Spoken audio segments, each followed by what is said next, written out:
Hey everybody, it's Gabriel Menchaca, and I'm here with my wife, Vanessa. And today we are actually talking about marriage and ministry, specifically in the international pros and cons.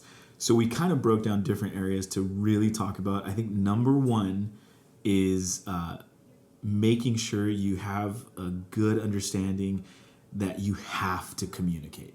Yes. I think the background, though, for our marriage and our ministry is that we were married, and a month later we left to go do missions for what we planned for 1 year, and it ended up being 10 overall. But so we got married, and then when we left, it was simply because we weren't renting an apartment, we didn't have a lot of debt, we weren't really stuck to a lease in any way, so we decided that we would go right after we got married and help my in-laws there in Estonia. So we have spent majority of our marriage as missionaries in ministry away from the U.S., and we've only been back in the U.S. like a year and a half. So I think we're more familiar with life, with ministry and marriage being in missions more than being here, working and doing what we're doing here in the U.S. Yeah, it's definitely a different lifestyle. And we'll talk about that next week, but we want to specifically focus on having to communicate, or having to know how to communicate, and having to know how to communicate well. It's hard. So, yeah, I think initially I can reference the one time that we maybe got in an argument or something happened, and you went to the room, or I don't remember. I don't remember exactly what happened, but I just remember you didn't want to talk. And I kind of forced the issue of we need to talk. Yeah, because with me and Gabo, if I get upset, I get to a point where I'm okay with not talking about it and kind of just, leaving it alone. And he's very much like, let's work it out. Let's talk about it right here and now. And sometimes it's hard for me because I don't know how to communicate how I feel.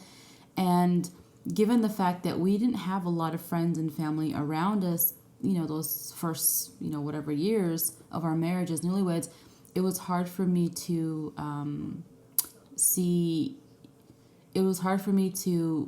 learn how to do that.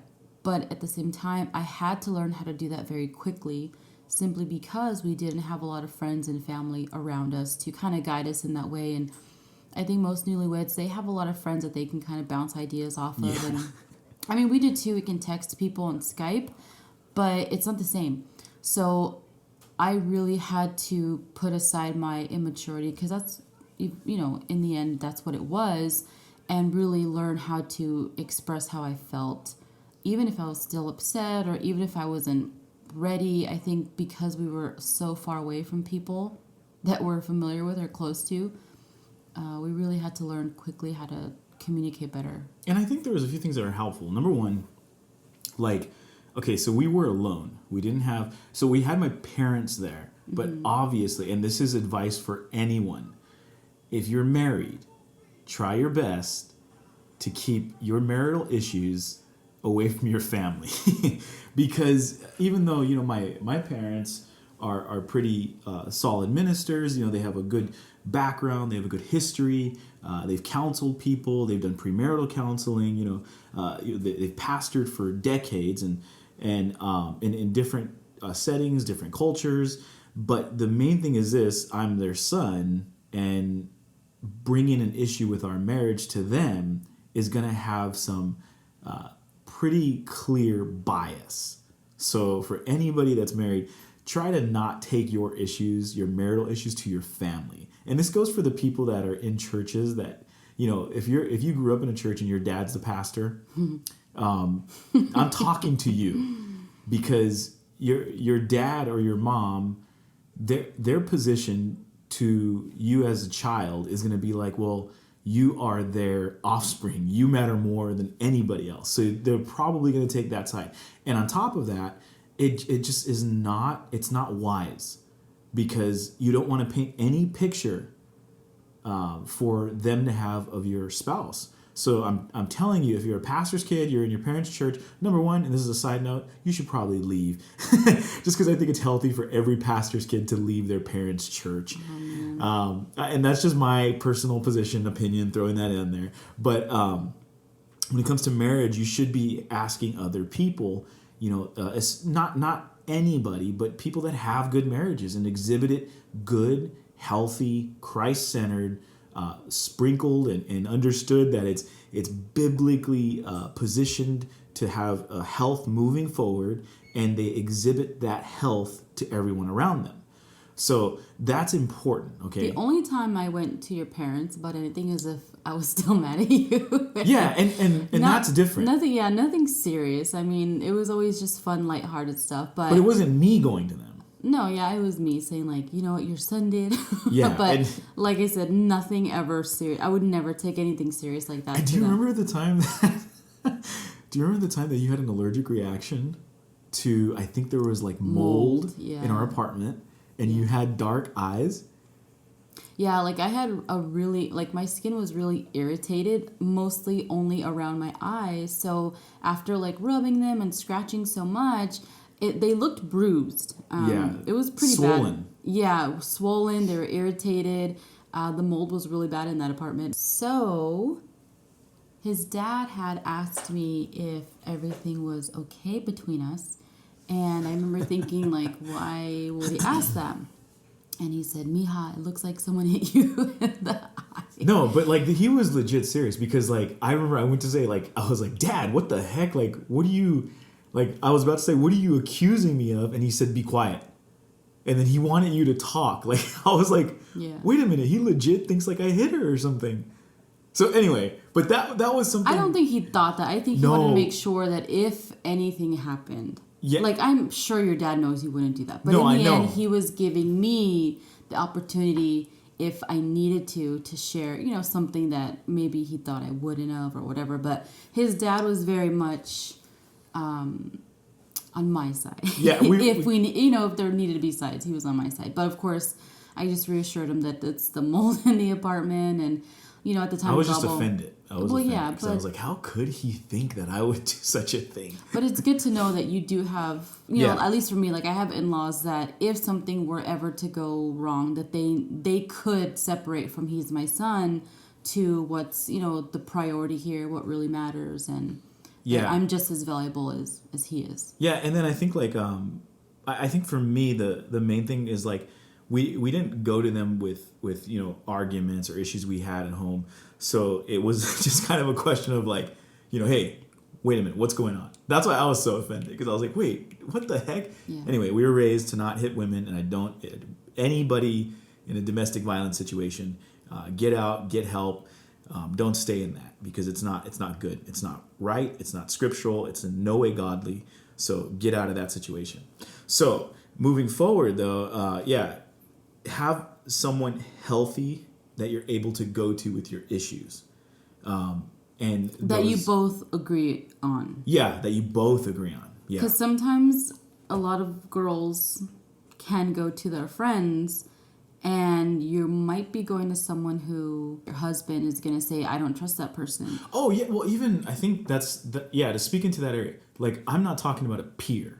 Because if you're going to a peer for marital advice, it may be helpful, but I'm talking about someone who's a decade or more older than you.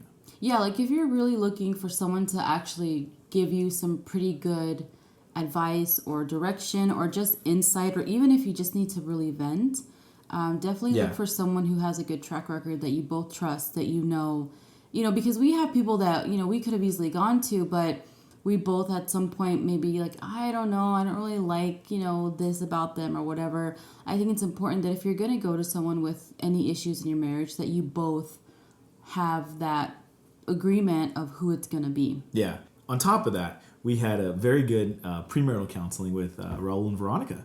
And so they were very, I don't know, just... blunt. Yeah, very blunt. Straightforward. It was good.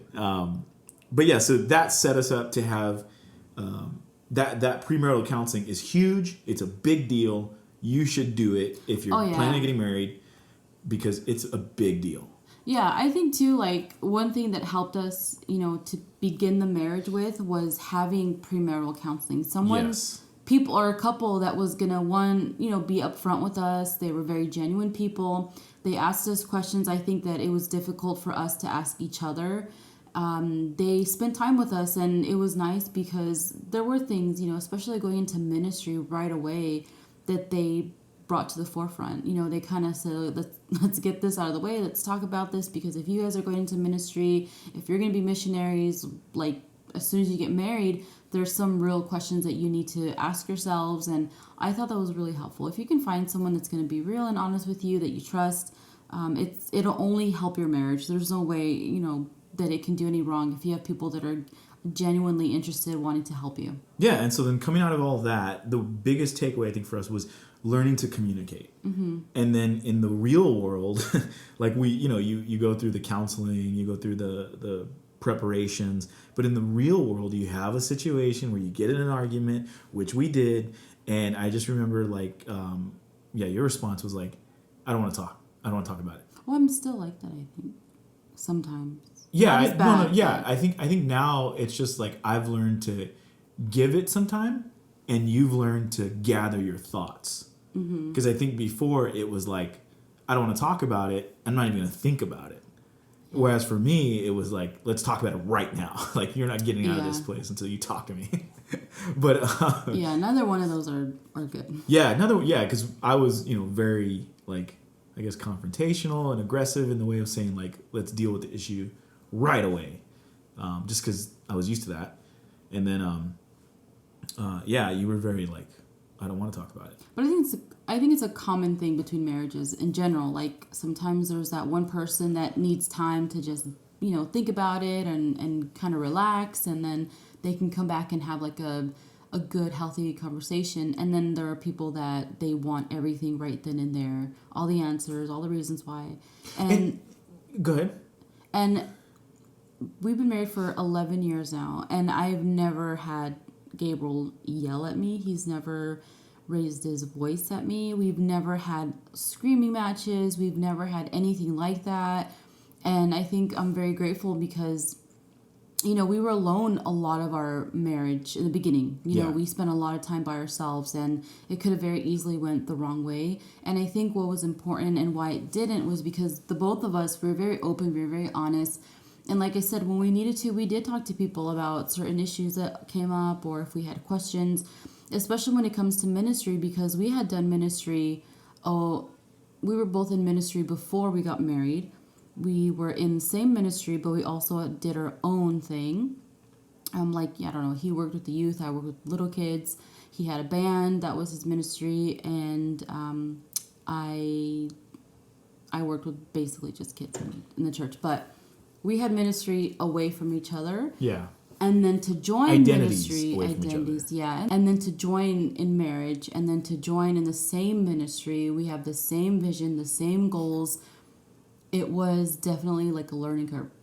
Yeah, and I think too, like the being alone thing was helpful in the way that I have seen this, especially in Hispanic or Latino communities. You have a marriage, and in the minute something goes wrong, one of them goes home. One of them goes and like, I'm going to my mom's house. I'm going to my dad's house, and then like they go sleep on the couch. And their family like enables that behavior, and then friends like, and I'm not putting you down if you've been divorced or putting you down if you're single, but like it's sometimes hard to hear the advice given to a married couple from someone who's been through an ugly marriage, because it's like, oh, forget them, like who needs them, or it's like it's just a negative like position that they hold. And they want you to be included into that. And so like I feel like us being separated from all those people, every single person that we would even hear something negative from, we literally did not have anybody to go to. Like it was like if she got mad, if you got mad, you couldn't go to your mom's. My parents were there, but there would be no way they would let me go to their place if we got in like a big fight or anything like that. So so I think what sticks out about our marriage specifically is that we left the country a month after we got married. Yeah. So most couples that we know, our friends, they never did that. They stayed local, they stay at home, maybe they moved to another state, but we left the country. So for us, a lot of the stuff that our friends learned maybe, in a few years, we had to learn a lot quicker simply because we were, Alone. in a sense on our own. Yeah. And not only that, we were doing ministry that for me, I had never been a missionary before. I had never even left the state. So Gobble had been to that country. He kind of already knew what was going on. He knew some of the people in the church already. I came in completely new, completely fresh. And it's important that when you're doing that, if you get married and someone joins what you're doing, that you have patience with them, that you allow them to learn, you give them time to kind of realize and figure out what their role is. Because especially when you have a spouse, it changes. When I went to the church, the people that were there before, they knew Gobble as like this single guy that was visiting his parents. And then he comes back again and he's married. And here's his wife. And who is his wife? Who is she? And so I had to, kind of build my own relationships with these people away from Gobble. And he had to give me time to do that. I wasn't going to jump in right away. And I wasn't, close friends to these people right away. And so in that same way, there are times when if you're going to join somebody in ministry, that you learn to communicate those things as well. Like, Gobble, I don't know these people. I don't want to hang out with them all the time because I'm still learning you. I'm still learning them. I'm still learning the whole country. I have no idea what chicken is. It's hard to find milk in the store. Like, it can get frustrating, especially in the beginning, because I'm trying to be his wife, but we're also missionaries. So there's just so many things that for our marriage, we had to learn right away, and we had to learn all at once. And I think too, like, and this may sound a little bit like, well, what's he trying to say? Or I don't know, like, I don't want to say chauvinist, but I think we both knew our roles. Vanessa wasn't trying to, and this is for everybody listening, I never felt like she was trying to dominate me. Like to like say I'm in control or I'm in charge and I hope I didn't. I feel like I didn't, and I could be wrong, but I don't think I ever gave that vibe or did that to you, right? I don't think you that was a normal thing, but I think sometimes when we disagreed, you kind of asserted your decision was going to be the way we did it. Yeah, and to speak into that, you had to allow that. Yeah, and not in a way where I wasn't being heard, but I mean, you both can't be right. So in any case, one of you is going to have to either back down or you're going to have to find a compromise. And so the hard thing is deciding whose way is the most beneficial for everybody.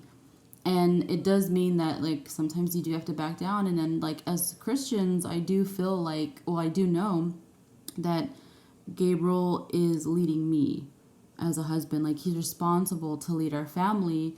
And a lot of times I think I did feel I need to assert myself more because maybe he's not listening to me, or maybe I just didn't know some things. Like I said, when I came into the marriage, I didn't come in with this background in missions. I didn't come in with the background that was similar to his. So I was still learning a lot. But I think, at times maybe I did feel I want to be heard. So I'm going to, really fight for this idea. But I think a lot of people okay, so people either really got offended or excited right there.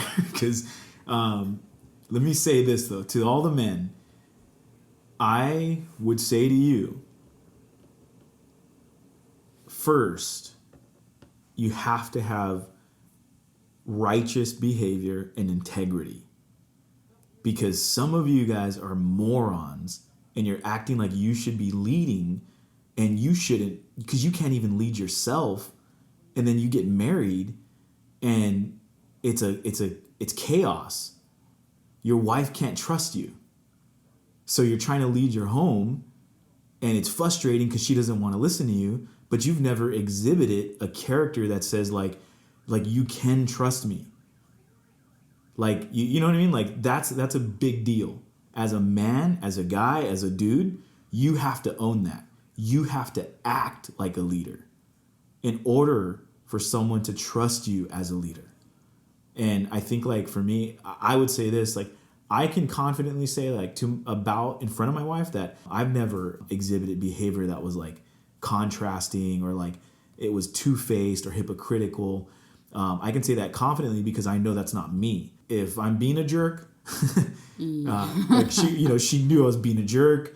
She would call it out, this and that. So it was just clear, black and white. And I would say to all the men that, that are listening, like take that, man, own that. If you're going to lead your home, lead righteously, lead from the place of truth, not out of hypocrisy, not out of a place where it's like, you get a paycheck and you go spend it all on clothes. Like it's, come on, dude, like take care of your family, put the things in priority. Your wife will trust you when you act like you can be trusted. And so I think just for all the guys that were like, oh, see, you better listen to me. Like, that's in my head. I feel like, a lot of guys are like, see, I'm going to show this podcast to my wife. And it's like, yeah, we'll listen to it all. And then on top of that, for all the ladies that feel like Vanessa maybe said something that was like, oh, I'm just going to submit and be quiet. Not at all. First off, I believe in strong women. I believe that you should have a backbone, that you should speak up, that you should have an opinion, that you should be available to have even a debate if you feel like I always told Vanessa this, and I think she got frustrated a lot of times with me, and she's looking at me right now trying to figure out what I'm going to say. So I would say this. I feel like I'm right. Convince me I'm wrong. Oh, yeah. and like, this is the thing. What I was saying was like, I'm convinced that I'm right in this, making this decision, but I want to hear it. Like if there's valid reasons and you're saying like, no, that's a bad decision, this is why, I want to hear that.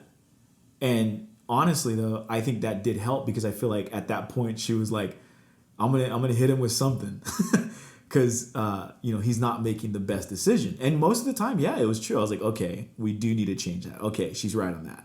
And in that same way, I had to make sure that if I was going to not challenge his authority, like not in that way, but if I was going to step in and say, wait a minute, I don't agree with that I was also coming from a place where I was thinking what's beneficial for everybody or what's the healthiest decision, and make sure that I wasn't pushing my own agenda. And most biblical decision. Of course, yeah, that everything that we were doing, it was for the benefit of the church or just our relationship in general as Christians.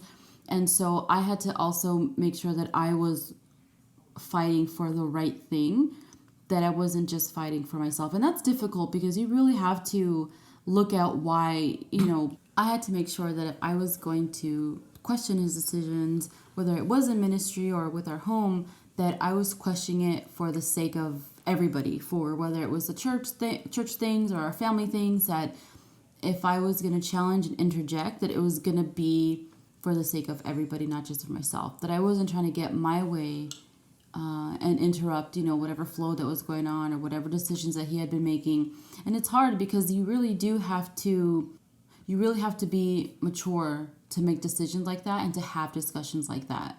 And it wasn't something that we learned right away. That's still something I think that I still have to remind myself that if I'm going to disagree, why am I disagreeing with the decision that he's making or a direction that he feels he should go or that we should go as a family or even as a church? Yeah, and I think too, a lot of it was like I said, it goes back to really your personal walk. I think because most of the decisions that were any major decisions, we both felt like we were on the same page. Yeah, I think like I didn't make it and then say like, listen, or convince me why I'm wrong. I think the major disagreements were, they were legit and valid like disagreements. And I'm not saying like we both were wrong, we both were right, but I think like there are times when we both have like valid reasons of why we're saying, why you disagree or anything like that. And another thing is it doesn't necessarily matter what kind of upbringing you had. Because I think a lot of times you do fall back on the thought of, well, I never saw this in my family or my parents never did that. Or, well, but I would interrupt to say I disagree with that, but I think I know where you're going with it. Because like the statement in itself, I feel like no, it matters a lot. Well, yeah, like obviously, like your family life and how you grew up has a huge. I mean, Influence. it's like, well, yeah, it's like where you start. It's like the foundation of who you are in that, and that's relationship. but that's the example of marriage you see. Yeah, but what I'm trying to say is that it's not something that you can't change. It's Right, not something right. that you can't get past, and it's not something that you can't learn from. Because if anything, at this point, I think of my parents, and they were divorced when I was about 16. So I just think of like all the things that I saw that I don't want in my marriage. And I love my parents; they're great. But I think any marriage has things that your children see that they may like or may not like. Even with my son, he may hate that we watch The Amazing Race almost every night. And he might say, like, I'm never doing that with my wife. But, just for example, like there are things that I think you can take from your parents, whether it's good or bad, and Learn from that. Yeah. And then too, I think it goes also the other direction, that just because you grew up in a good home where you saw a good, healthy marriage doesn't automatically make you a good spouse. Yeah, it doesn't mean that you have everything all together. Yeah, because then, like, I know some people who had really good examples of marriage around them, and they're horrible spouses. And so, okay, but this is kind of like a good segue into not letting ministry intertwine with marriage. Yes. So, not being defined by ministry as a couple. Yes. For example, here's Gabriel and Vanessa. Missionary Gabriel and Vanessa, missionary family, missionary couple, missionary this, missionary that. That was not our definition. It is not our definition. We were not defined by that. It was not something that made us like, well, that's who we are. We're missionaries. Like we went because this is what the Holy Spirit was put in our hearts and we said, okay, we're going to obey. It was a crazy move that I do not recommend to anyone unless you know that you heard from the Lord. Because, I mean, man, like, it was just a very crazy move. Like, we said, okay, let's trust God, let's do it. Now, with that being said, like, that's what defined us. It was the obedience and trust in our Heavenly Father, like our faith. That was our definition. What we stepped into as a ministry role is not the definition. Yeah, and it's hard to recognize that if you're not looking for it or if someone doesn't question it. And because I didn't grow up in the fellowship that my husband did, a lot of our differences came because of that. There are things that maybe he had learned along the way that I thought, why do you do that? Like, why is that something that's normal for people to do? And so for me, I didn't like the thought that I was known as a missionary first. And I think that sounds bad, but I wanted to make sure that people knew that I was me first. That, I had value aside from the ministry. And then that kind of played into our marriage. Our marriage has value and meaning away from the ministry because at this point, like I said in the beginning, we only planned to go out there for a year. And we didn't realize, we didn't know at the time that we would end up spending the first decade of our marriage as missionaries. And it's been great and awesome. And we're happy that that season, has shifted and we're now in California. But it was really difficult to separate ourselves from that. And one example was that when we had our date nights or day dates or whatever we did to get away just for the both of us, we had to consciously make the decision to not talk about church stuff. Yeah, which was difficult. It was really hard because we were so used to planning things, especially pastoring the church, planning things, going over the weekend, what do we have coming up, who's coming over. And I think so many times we had to just stop ourselves and say, nope, we'll talk about it tomorrow. We'll talk about it later. Yeah, because it was hard, man. Because it's literally what we did full time. If you've never thought of that, I would say try it. Try it for one day with your husband, your wife. Go a whole day. Do not talk about church stuff. And I feel like for some people it sounds wrong, but what we're trying to say is that your marriage can survive without a ministry. And your marriage per is se. not centered around the ministry. Your marriage can survive away from your church. Your Yes. marriage can survive away from your friends, your pastors. Your marriage is something that has its own foundation, and it's totally worth learning how to separate yourself from that work that you're doing. So I would definitely say, like, if you've never thought to do that, or if it's something that's a whole new concept to you, Do it. do a whole day. Yep. Do a whole day with your spouse. Don't talk about anything with ministry. Don't talk about your outreaches or the service or the online. Don't talk about other churches. Don't talk about church in general. Talk about God all you want. Don't talk about church. Don't talk about ministry. But the sad thing, and maybe this sounds a little bit salty, but the sad thing is that there was a reality that when you're functioning in a certain capacity in a ministry role, relationships are built around that. Unfortunately, like, because it is pretty evident that, like, those relationships that were built around that, they don't last once you're outside of that role.